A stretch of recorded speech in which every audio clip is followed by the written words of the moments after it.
O Sempre en Galicia é un exemplo máis do traballo tan importante que se fixo na diáspora, no exilio, e que moitas veces é un traballo absolutamente descoñecido.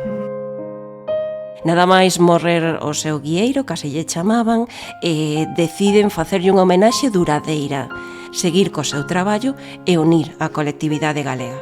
E a min é o que aínda me abraia hoxe é como aqueles homes que nada tiñan que ver coa radio, nin información ninguna neste sentido, deciden que a homenaxe duradeira que lle van facer a Castelao ten que ter forma de radio. Estamos falando dunha xoia, realmente, estamos falando dun programa que ten 75 anos en antena, ininterrumpidamente, case podemos dicir.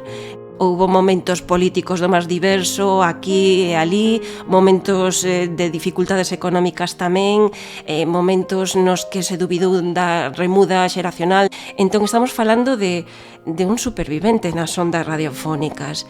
É radio feita en galego, por galegos, con contido. E me gusta dicir que o Sempre en Galicia ten un pasado enorme e ten futuro tamén.